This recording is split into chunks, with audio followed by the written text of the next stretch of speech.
TNH Newscast Headlines. We are reporting the hottest headlines from campus. I'm Chantel McCabe. And I'm Connor McIver. UNH was recently awarded over $800,000 in order to study the water cycle impact in Asia.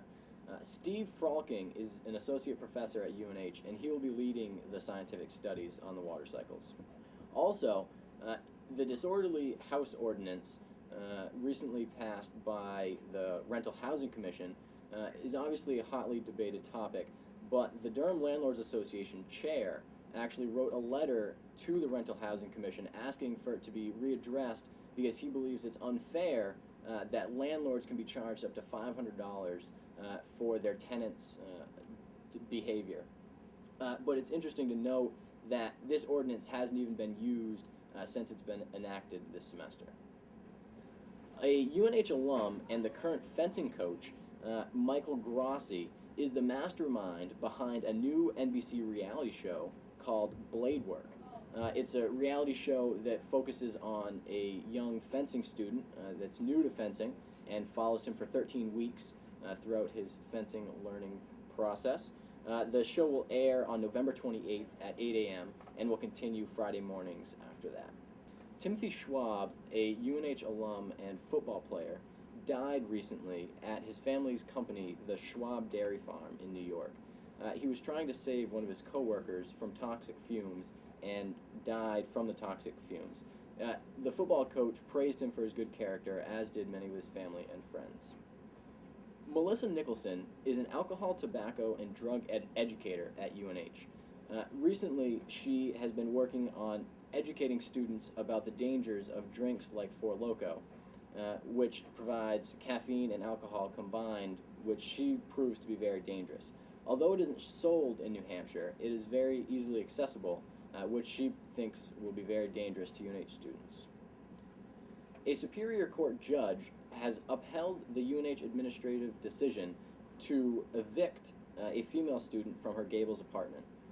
On average, 100 students are evicted each year from their apartments for alcohol-related activities. The policy reads that the hosts of such activity, underage drinking, will likely receive a sanction of eviction or greater, as proven in this case. A new group has formed on campus called the Go Sikkim Team. This group was formed in order to promote the MUB's Sikkim card, which encourages students to participate and attend events around campus.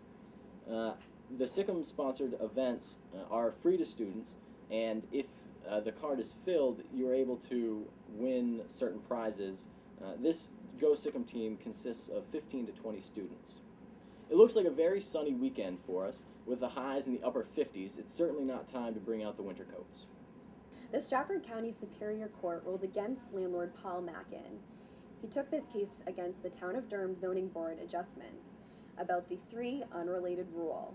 This has to do with the occupancy restrictions that do not allow Durham residents to have a place of occupants with 3 unrelated people. He has a property at 5 Madbury Court, and it's a duplex, and it's described to be in the Professional Business District, which is one of the 8 districts that are restricted by this rule. In March of this year, he applied for the variance for 4 people to live in each of his units, but the ZBA denied his request and then denied for him to have this hearing.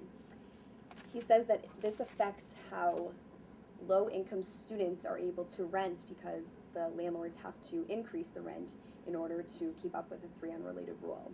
The UNH Alumni Awards were held on October 8th. Shay Callahan, Miranda Francover, Richard Pacer, Stacy Huang, and Paige Legassi all were scholarship student recipients. Congratulations to them. The event took place in Huddleston Hall, and the alumni that were nominated and received the awards were as follows. The Alumni Mentorius Awards went to the following people: Frederick Day, class of 84, John Giaforte, class of 85, and H. Edmund Bergeron, Jr., class of 70.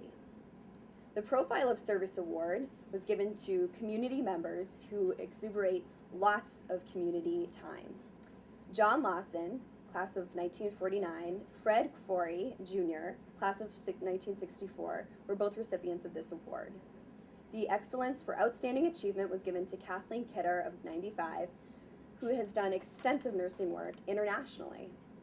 The Young Alumnus Achievement Award was given to somebody under the age of 40, and that was given to Fred Olson of 1997, who actually works at Boston Fenway's Park.